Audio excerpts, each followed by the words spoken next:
মুমিনদের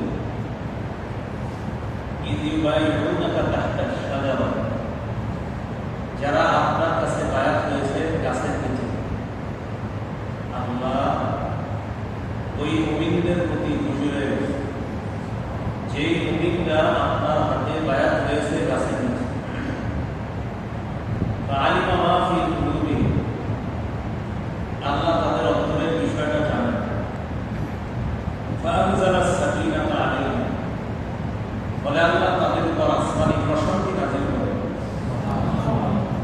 ওয়া আতাবাহুম ফাতহান করিবা, নিকটবর্তী একটি বিজয়ের মাধ্যমে আল্লাহ তাদেরকে পুরস্কৃত করলেন। এগুলো আজকে আমার তেলাওয়াত আয়াতের অনুবাদ, সূরাতুল ফাতহ 58 নম্বর আয়াত। অবশ্যই আল্লাহ মুমিনদের উপর খুশি হয়ে গিয়েছে যখন তারা আপনার কাছে বায়াত হয়েছিল গাছের নিচে। আল্লাহ তাদের অন্তরে কি আছে এটা আল্লাহ জেনে নিয়েছেন, ফলে আল্লাহ তাদের উপর সাকিনা প্রশান্তি নাযিল করলেন এবং নিকটবর্তী বিজয়ের দ্বারা আল্লাহ তাদেরকে পুরস্কৃত করলেন, সওয়াব দান করলেন। ঘটনার সূত্রপাত কি? আরবি 2 মাস চলে গেল,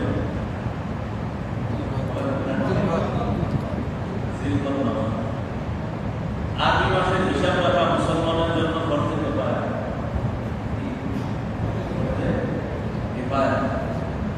আল্লাহ বাঁচাই সেটা বলে বলছেন, না বলে ফেললে সবার জন্য ফরজে পায়া এলাকার অন্তত কয়েকজন এটা আদায় করলে সবার থেকে আদায় কেউ যদি আদায় না করে সবগুলো আরবি মাসের হিসাব রাখা ফরজে পায়া।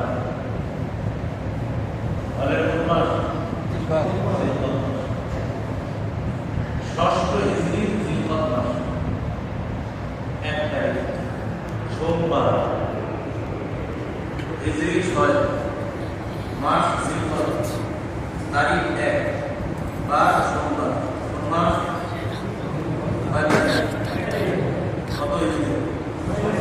ইবার রাসূল সাল্লাল্লাহু আলাইহি ওয়াসাল্লাম উমরা করার জন্য বেরিয়েছেন, তাকে মক্কায় যাবে মদিনা থেকে বেরিয়েছেন। রাসূলুল্লাহ সাল্লাল্লাহু আলাইহি ওয়াসাল্লাম সাহাবীদের একটা দল নিয়ে সহিহ মুসলিমের হাদিসে আছে, জাবের রাদিয়াল্লাহু তাআলা আনহু জিজ্ঞাসা করা হয়েছিল কয়জন ছিলেন আপনারা সবাই? হযরত জাবের জবাব দিলেন, না আমরা ছিলাম 14 বিঘা, আমরা ছিলাম 1400 সাহাবী। বুখারী আর মুসলিমের হাদিস মিলে বোঝা যায় 1400 বেশি 1500 কাছাকাছি, তার মানে আমরা বলতে পারি প্রায় 1000 সাহাবী।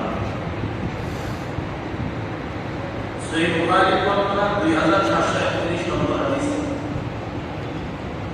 এই হাদিস আছে রাসূলুল্লাহ সাল্লাল্লাহু আলাইহি ওয়াসাল্লাম উমরা করার জন্য যখন মদিনা থেকে মক্কায় রওনা করলেন, ইআতামারা রাসূলুল্লাহ সাল্লাল্লাহু আলাইহি ওয়াসাল্লাম জিলকাদা, আল্লাহ রাসূল জিলকদ মাসে উমরা করার জন্য রওনা করলেন মদিনা থেকে মক্কায়। কত হিজরি?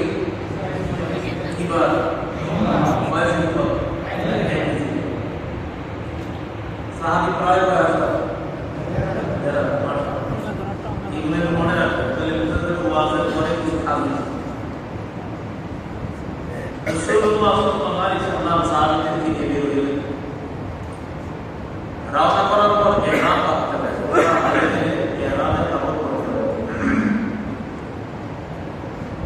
আহরামা রাসূলুল্লাহ সাল্লাল্লাহু আলাইহি ওয়াসাল্লাম ওয়াল মুসলিমুনা বিযিল হুলাইফা, একটা জায়গা আছে, জায়গাটার নাম যুল হুলাইফা।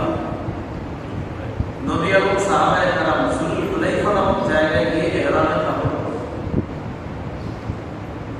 আমাদের জন্য ইহরামের কাপড়ের মাসালা বিমান থেকে নামার আগে একটা জায়গা, ওই জায়গা অতিক্রম করার আগে ইহরামের কাপড় পরতে হবে। এই জন্য দেখবেন বিমান চিন্তায় নামার আগে আপনাকে ঘোষণা করবে, যারা এখনো ইহরামের কাপড় পরেননি, হজ উমরা ইচ্ছুক যারা, আপনারা ইহরামের কাপড় পরিধান করে নেন। কিছুক্ষণ পরে আমরা মিকাত অতিক্রম করব। মিকাত মানে বাংলাদেশিদের জন্য যে স্থান অতিক্রম করলে আবার ইহরাম বাঁধতে হলে ওই স্থান অতিক্রম করে আসতে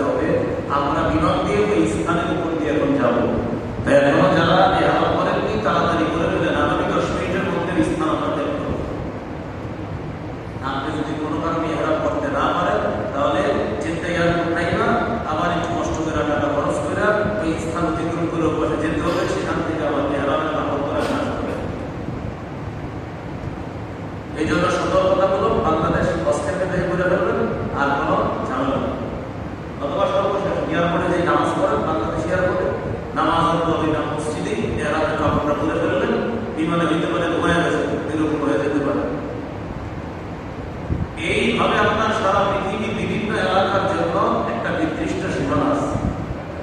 মদিনাবাসীর জন্য নির্ধারিত এলাকার নাম যুলহুলাইফা। রাসূলুল্লাহ সাল্লাল্লাহু আলাইহি সাল্লাম এবং সাহাবায়ে কেরাম ওই যুলহুলাইফা নামক স্থানে এসে ইহরামে তাওয়াফ করেছে। আপনাদের অনেক আত্মীয় স্বজন এই বছর হয়তো হজ করার জন্য গিয়েছে বা যাবে, তারা একটা ভুল করে সেখানে অনেক উমরা করার জন্য, মানে এক সফরে অনেক উমরা করা হবে, এক সফরে অনেক উমরা করা জায়েজ আছে।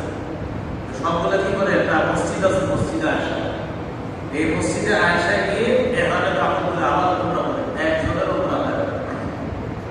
মসজিদে আয়েশা আমাদের জন্য ইহরামের বিধান না, এটা আমাদের আয়েশা সিদ্দিকার জন্য কাজ করা। এই মাসালায় আমাদের সাথে অনেক ভাই মিছিলে যেতেছে, বুঝলেন, মসজিদে আসে কেন, ওপরে তো একটা শেষ করছি একটু আগে, আবার একটা করবো, দৌড় দিয়ে মসজিদে আসে, ঠিক আছে, ওখান থেকে আপনার আবার ইহরামের কাপড় ধরে এসে আমরা করবো। তো যাই হোক, তোয়াফ যে করে তোয়াফের সব নিশ্চিত পাই, তো ওরা যদি একটা হয় না, মাথার একটা ওরা যদি করতে হয় তাহলে আমার মদিনায় যেতে হবে, মদিনা থেকে ইহরামের কাপড় পরে মক্কায় আসতে হবে, অথবা তায়েফ থেকে আবার ইহরামের কাপড় পরে মক্কায় আসতে হবে। তায়েফে যেই রাস্তায় যাবেন ওই রাস্তা দিয়ে যদি আবার আসেন তাহলে তায়েফ থেকে ইহরামের কাপড় পরা।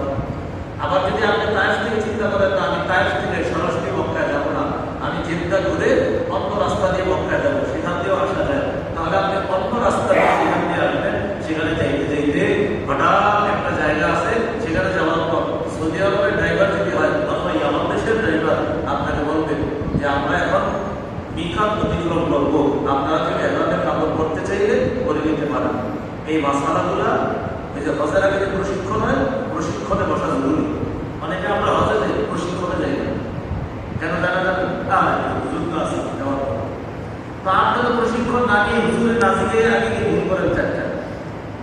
এই জন্য বাংলাদেশে ইনশাল্লাহ আগামীতে জানা যাবেন হজের প্রশিক্ষণে বসা জরুরি, হজের প্রশিক্ষণে বসা কি জরুরি।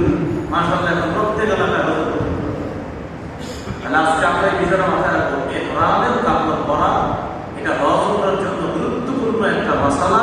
এটা যদি আমার সঠিক জায়গা থেকে করা না হয়, আমি যত দৌড়দৌড়ি আর সাফা পাতা সাই করি আর লাব্বাইক আল্লাহুম্মা লাব্বাইকের সওয়াব তো পাবো আমি, কিন্তু আমার যে হজ করার যে নিয়ম সে উমরা কিন্তু আমার আদায় হবে, এটা মাথায় রাখবো।